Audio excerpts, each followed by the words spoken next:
A paz do Senhor Jesus, pessoa linda e maravilhosa. Eu tenho um recado muito especial para você hoje. Jesus te ama e eu quero declarar o amor de Deus sobre a sua vida e que Jesus, neste dia, está indo ao seu encontro por intermédio dessa palavra. Primeira carta do apóstolo João, capítulo 4, versículo 16.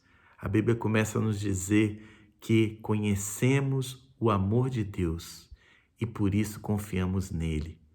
Deus é amor e aquele que permanece no amor, permanece em Deus e Deus nele.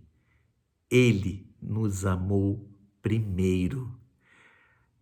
Meus irmãos, eu ouvi esse versículo hoje na festa da família na escola dos meus filhos, uma escola de princípios cristãos, e as crianças então cantaram essa música, Ele amou primeiro, e leram o versículo de 1 João 4,19, Ele nos amou primeiro.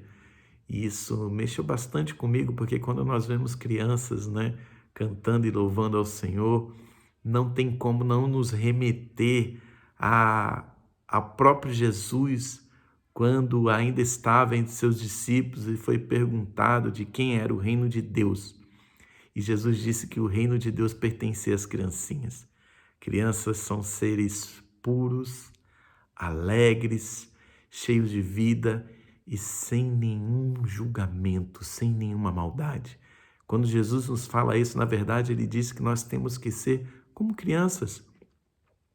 Sermos alegres, conforme Gálatas 5:22 nos descreve os frutos do Espírito, alegria, paz, amor. Nós temos que ser alegres e nos alegrarmos em tudo, principalmente pela salvação que Jesus Cristo nos trouxe por intermédio do seu sacrifício na cruz. Sermos como crianças é amarmos de maneira pura e incondicional, sem desejar absolutamente nada em troca, porque a criança ama de maneira tão sincera e ela vive tão alegre e feliz porque ela não julga ninguém. O nosso coração é muito carregado de mágoas, de rancores, de restrições a pessoas, porque nós julgamos, porque nós criticamos pessoas que pensam diferente de nós julgamos e condenamos pessoas que nos ofendem, que nos ferem, que falam mal de nós.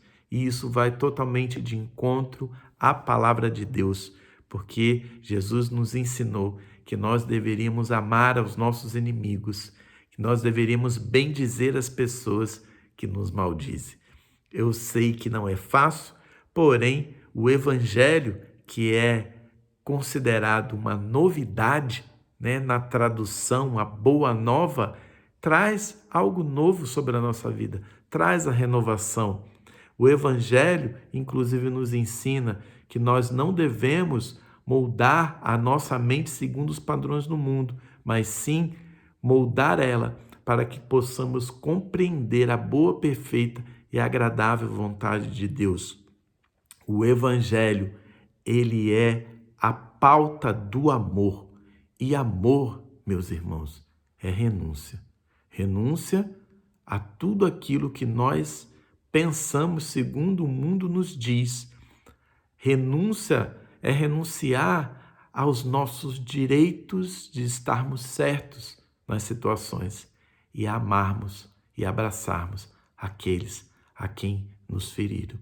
É nos libertarmos de fato das mágoas, dos rancores e de carregar esse peso que nós simplesmente por mera vaidade, por mero orgulho, decidimos ficar carregando, e muitas vezes nós ficamos ali nos alimentando com aquele veneno da mágoa, e é como realmente tomar um veneno aguardando que o outro sofra os efeitos, mas o efeito permanece em nós, porque aonde é produzido essa mágoa, aonde o veneno fica, é aonde vai ter o efeito. Quando nós perdoamos, não só nós nos libertamos, como também nós libertamos a pessoa a qual nos feriu. Quando perguntaram para Jesus se ele veio aqui abolir os 10 mandamentos, ele disse não. Até porque, meus irmãos, 10 mandamentos são regras, leis que foram instituídas ali por Deus, por intermédio de Moisés, porque houve quebra de princípios. Os primeiros 4 mandamentos simbolizam o relacionamento do homem com Deus, tanto que Deus orienta, olha, não faça a imagem para adorar, não faça imagem nenhuma, porque nós já fomos criados segundo a imagem de Deus. Fomos criados segundo os seus aspectos e segundo a sua semelhança. Portanto, revelamos a natureza de Deus e não precisamos nem pensar em formar nenhum tipo de imagem para adorar a Deus e para se relacionar com Ele, porque Ele se manifesta em nós. E a segunda parte dos 10 mandamentos, as outras 6 regras, fala do relacionamento de nós com a sociedade, com os homens. Não roubarás, não matarás, porque alguém um dia feriu o princípio da vida e Deus instituiu uma regra de você não deve matar.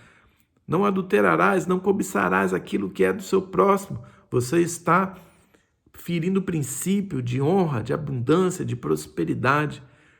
E quando nós ferimos os princípios, a lei ela se estabelece sobre a nossa vida. A justiça que Deus estabeleceu, o equilíbrio que Deus estabeleceu, virá sobre nós. Eu me entristeço quando vejo pessoas dizendo que Deus é ira, é raiva, que Deus pune. Olha, eu comecei esse vídeo falando que Deus é amor. Não é que Ele ama, Ele é o próprio amor. Ele emana amor e Ele colocou esse amor dentro de nós. Tanto que João 3,16 nos diz que Ele entregou o seu próprio Filho unigênito para que todo aquele que nele crê não pereça, mas tenha a vida eterna. E o mundo que João 3,16 fala são as pessoas, não é o mundo físico, não são as coisas materiais. Deus ama as pessoas e Ele é amor e emana amor, e é tudo isso que Ele quer de nós, que nós confiemos nesse amor dEle, que permanecemos nesse amor dEle, para que nós possamos estar nele e Ele em nós, e Ele em nós significa que nós vamos amar conforme Ele amou. Portanto, meu irmão, Jesus resume os 10 mandamentos em apenas 2. Ama a Deus acima de todas as coisas, acima de todo o entendimento, com toda a força do seu ser. E ama o seu próximo como a ti mesmo.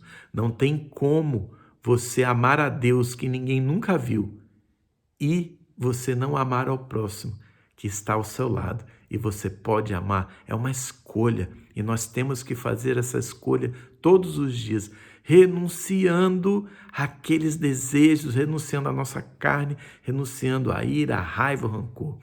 Deus, na verdade, Ele não quer punir ninguém, mas Deus ele instituiu uma coisa chamada justiça. Ele criou o mundo com igualdade de condições para todas as pessoas. E toda vez que alguém quebra esse equilíbrio, quebra essa justiça, quando nós pecamos, quando nós nos tornamos seres iníquos, porque a iniquidade é a continuidade do pecado que causa em nós uma deformação, e mesmo nós desejando fazer a coisa certa, acabamos fazendo as coisas erradas, conforme aquilo que nós não desejamos. Portanto, quando nós pecamos, atraímos sim a justiça de Deus sobre a nossa vida, mas isso é bom, porque nós temos a oportunidade de pagar pelos nossos erros e nos arrependermos e crermos que Deus tem algo novo sobre a nossa vida. Então, meu irmão, ame acima de todas as coisas, renuncie aos seus desejos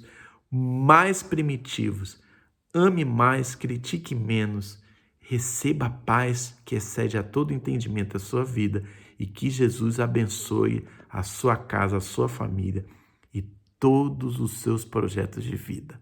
Amém.